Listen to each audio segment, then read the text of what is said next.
नमस्कार दोस्तों, हमारे भक्ति कथा में आपका हार्दिक स्वागत है।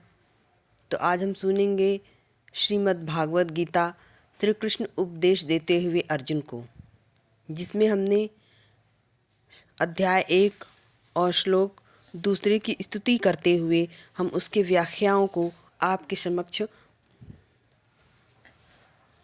प्रस्तुत करेंगे, जिसमें सारी गतिविधियों को ध्यान करते हुए महान गंगा सागर श्रीमद् भागवत गीता को प्रणाम करते हुए इस सुगम कथा को हम आपको सुनाने का और आपको सुनाने का सौभाग्य अपने आप को मानते हैं कि हमारे द्वारा आप इस कथा को सुन सकते हैं और हमें इस बात की बहुत खुशी होगी। तो चलिए हम स्टार्ट करते हैं अध्याय 1 और श्लोक 2। दृष्टा तु पांडवानिक व्युढ दुर्योधनस्तदा आचार्य मुपश गणम्य राजा वचन ब्रवीत। अर्थात संजय ने कहा, हे राजन, पांडव पुत्रों द्वारा सेना की व्यूहरचना देखकर राजा दुर्योधन अपने पुत्र के पास गया और उनसे ये शब्द कहे। धृतराज जन्म से अंधा था, दुर्भाग्यवश वह आध्यात्मिक दृष्टि से भी वंचित था। यह सभी जानता था कि उसी के समान उसके पुत्र भी धर्म के मामले में अंधे हैं, और उसे विश्वास था कि वे पांडव के सभी साथ कभी भी समझौता नहीं कर पाएंगे, क्योंकि पांचों पांडव का जन्म से ही पवित्र थे, वे जन्म से ही महारथ थे। फिर भी उसे तीर्थ स्थान के प्रभाव के विषय में संदेह था, इसलिए संजय युद्ध भूमि की स्थिति के विषय में उसके प्रश्न में मतव्यय को समझ गया। अतः इस निराश राजा को प्रोत्साहित करना चाह रहा था। उसने उससे विश्वास दिलाया कि उसके पुत्र पवित्र स्थान के प्रभाव में आकर किसी प्रकार का समझौता करने नहीं जा रहे हैं। उसने राजा को बताया कि उसका पुत्र दुर्योधन पांडवों की सेना को देखकर तुरंत अपने सेनापति दुराचार्य को वास्तविक स्थिति से अवगत कराने गया। यद्यपि दुर्योधन को राजा कह सकते हैं या राजा कहकर उनको संबोधित किया गया है, जो कि स्थिति की गंभीरता के कारण उसे सेनापति के साथ जाना पड़ा। एतवत् दुर्योधन राजनीतिक बनने के लिए सर्वथा उपयुक्त था, किंतु जब उसने पांडवों की व्यूह रचना देखी तो उसका यह कूटनीति व्यवहार उसके भय को छिपा न पाया। श्लोक 3। पांडचा पश्चैता पांडवपुत्रा महाचार्य महती चमूम व्यूढ़ा द्रुपदपुत्रेण त्वशिष्येण धीमतः। अर्थात, हे आचार्य, पांडव पुत्रों की विशाल सेना को देखते हैं, जिससे आपके बुद्धिमान शिष्य द्रुपद के पुत्र इनके इतने कौशल से व्यवस्थित किया है।